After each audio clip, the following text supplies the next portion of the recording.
O problema da candidatura Pablo Marçal. Essa análise não é sobre o meu voto, mas sobre como se comportam as campanhas dos candidatos na busca pelo seu voto. Eu estudo os métodos para apresentar para vocês junto com a minha opinião. Quem quiser, aproveite. A máquina de propaganda eleitoral é o grande dilema que envolve a busca pelo poder político. Não é de hoje que sabemos que os políticos mentem. Isso, infelizmente, faz parte. O conceito de niilismo político é justamente o desapego a valores e regras na hora da disputa eleitoral. Saul Alinsky disse em seu livro Rules for Radicals, numa tradução livre, Regras para Radicais, que não é possível que alguém queira ter moral para uma disputa política. Isso sempre valeu muito e sempre foi muito verdade. No jogo eleitoral, os povos vão sendo cotidianamente enganados por pessoas preparadas para nos fazer de trouxa. De alguma forma, algo como um sexto sentido deixa aquela pulga atrás da orelha. Não sei se você já sentiu. Sabe aquela suspeita que diz, puxa, esse cara está me enganando?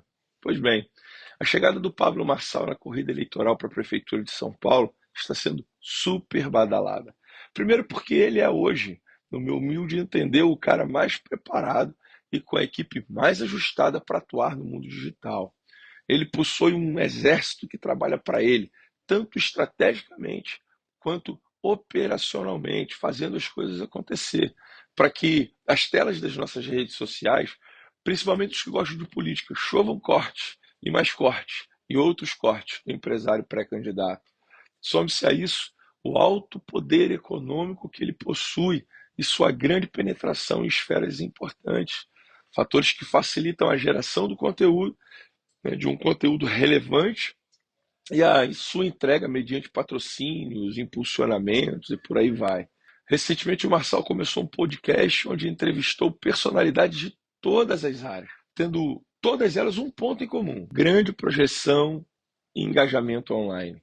A estratégia era simples: trazer para as redes dele, do Marçal, todos os outros grandes influencers de diversas áreas, para que ele mesmo, o Marçal, pudesse se inserir nos algoritmos desses convidados. Por exemplo, o Marçal fala para empresários e coaches, usando a estratégia do podcast. Ele trouxe pessoas da área da música, do entretenimento, da comédia, a galera da musculação, futebol, religiosos e tantos outros mais. Agora, ele também aparece para os seguidores dos seus convidados, ou seja, ele entra no mundo digital dessa galera. No quesito estratégia e alcance no digital é simplesmente perfeito. Eu já falei em vídeos anteriores que eu vejo muito potencial eleitoral no Marçal. Ele realmente tem muita habilidade, ele realmente sabe o traquejo para transformar voto. E não somente para prefeito, não. Ele pode até alçar voos mais altos, ir mais longe. Mas eu disse também que me preocupava com a sua capacidade de ter os mesmos resultados que obteve na vida privada, na vida pública. São coisas diferentes. Eu também disse que não sentia paz quanto à sua verdade, à sua autenticidade, moral, ética. Eu fico com a impressão de que ele pretende usar a política para alçar outros voos que lhe serão mais lucrativos e interessantes. Não dá para saber se ele está sendo real, se ele é verdadeiro, e se ele está atuando estrategicamente para ganhar likes, para vender ou para aumentar engajamento. Parece que ele está atuando sempre. Ainda não dá para distinguir quem é o cara que está falando quando assistimos os seus cortes. Não são poucos os casos polêmicos em que ele se envolveu somente para hypar, somente para ter projeção no digital e aproveitar e lançar um produto digital, aproveitando a onda que ele mesmo criou e ainda vender para o público da pessoa com quem ele rivalizou. Eu sei que eu não sou referência, mas quanto a mim, não gosto da sensação de estar sendo enganado, sabe? Eu não gosto de olhar e não acreditar, isso me incomoda. Eu vi a entrevista do Eduardo Bolsonaro à Gazeta do Povo no programa Assunto Capital, e ele foi claro em dizer que não acredita que o Pablo Marçal esteja pronto para governar a cidade de São Paulo. São falas deles nesse vídeo que eu vou colocar aqui. Ele disse que tinha um pé atrás e que ele não estava presente quando assuntos caros para a nossa democracia estavam sendo discutidos. Como diz Horowitz, política é guerra de posição. E o Marçal nunca se posicionou sobre assuntos importantes que devem definir os nossos votos. É verdade que o Eduardo não foi incisivo como se imaginava ou se esperava, mas ele deu o recado, dizendo: ainda não está na sua hora, Pablito. O Paulo Marçal ele enxergou ali que existe um vácuo na direita, né? O Nunes não conseguiu abraçar essas bandeiras, ficou muita história de vai para lá, vem para cá com relação à nomeação do vice ou do próprio apoio do Bolsonaro. Eu sou um que era muito entusiasta, né, da candidatura do Ricardo Salles. Eu acho que teria sido sensacional se tivéssemos conseguido construir essa candidatura. Não vou entrar aqui no mérito porque que acabou não sendo o Salles. E o Pablo Marçal ele conseguiu de maneira inteligente enxergar que existe uma lacuna nesse meio. Então ele tenta se projetar como sendo o cara que vai preencher, né, essas questões da direita. Então ele tenta colocar ali proximidade, se colocando também como alternativa ao Melo Araújo na parte da segurança, a redução de tributos e impostos na parte econômica, que foi uma bandeira levantada pelo Bolsonaro e pelo Paulo Guedes.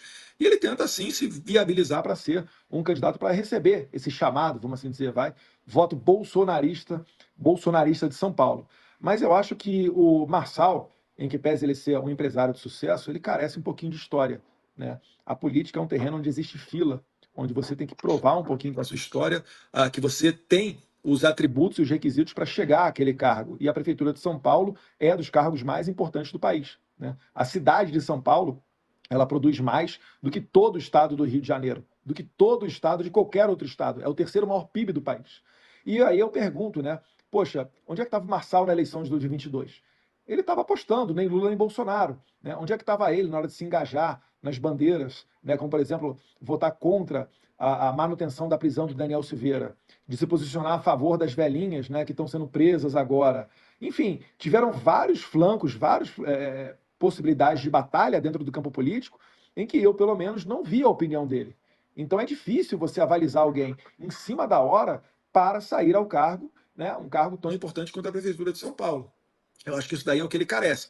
Ele certamente tirou muitas fotos dentro lá do CIPEC, porque as pessoas enxergam nele aquele cara que ajudou o Rio Grande do Sul. E aí tem que ser dado o devido mérito, tá? Foi um bom trabalho dele, correu atrás, fez vaquinha, pressionou autoridades, e ali muitas pessoas se empolgam com o Pablo Marçal. Mas, mais uma vez, eu seria um pouco mais prudente, eu teria um pouco mais de pé atrás com relação a ele. Vamos estudar um pouquinho mais o passado, ver um pouquinho mais, porque senão, gente, cada um que aparecer faltando 4 meses da eleição e a gente se empolgar e for com ele, poxa, não estou falando que é a mesma pessoa, mas é tipo uma Joyce Rossmann. Não estou falando que Pablo Marçal é Joyce Rossmann, não, tá, gente? Pelo amor de Deus. Mas eu estou dando um exemplo bem extremo para as pessoas relembrarem que não basta você dizer que, sou Bolsonaro, sou a favor dessa ou daquela pauta. Isso daí é mostrado com o passar do tempo, né? Com a pessoa sendo testada, né, com o passar do tempo. Eu acho que é mais ou menos por aí que eu escolheria um candidato. Fiquei na espreita, esperando a resposta que viria. Queria saber se o Marçal seria duro com o 02, suscitando uma antipatia do bolsonarismo contra ele. Eu acho que isso não seria uma boa ideia, nem uma boa estratégia. Ele poderia simplesmente ignorar o fato, fingindo que não aconteceu, mitigando os efeitos do afastamento sinalizado por Eduardo Bolsonaro. Mas o que ele preferiu fazer? Um vídeo super, mega, hiper editado, que deu a entender o contrário do que o Eduardo disse. Parecia que o Bolsonaro o teria apoiado, meio que entre dentes, mas o teria apoiado.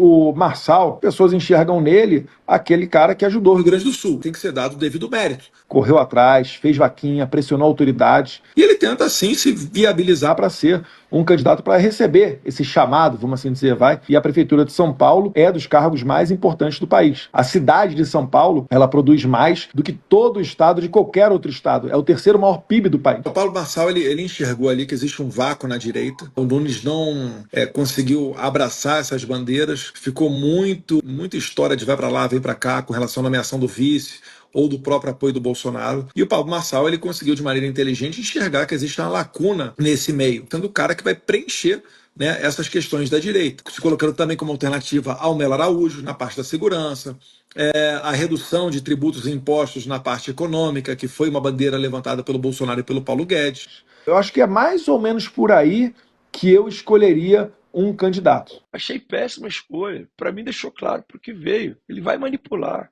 ele vai usar a fala das pessoas, ele vai utilizar a estratégia muito utilizada pela imprensa de soltar uma meia-verdade, sabendo que depois a gente não consegue corrigir mais. Normalmente, o efeito da fala, como ele no vídeo que ele edita, tem um alcance maior do que da correção de um pedido de desculpa. Eu não consigo acreditar em pessoas que estão dispostas a tudo, principalmente a mentir e manipular por qualquer coisa que seja. Essas pessoas fazem o que for para retirar da frente seus opositores. Esse comportamento definitivamente não me agrada, mas esse é o meu objetivo e eu entendo que se faz o que o Pablo está fazendo na política. Eu só esperava algo diferente. Ele costuma dizer que sempre fala a verdade, mas pelo que vi até aqui, ele usa a verdade quando precisa e a mentira quando lhe convém. Volto a dizer que essa análise não é sobre o meu voto, ainda que eu digo o que sinto e as minhas impressões. O meu objetivo é mostrar como se comportam as campanhas dos candidatos na busca pelo seu voto. Eu estudo os métodos para apresentar para vocês. Quem quiser e achar conveniente, que aproveite.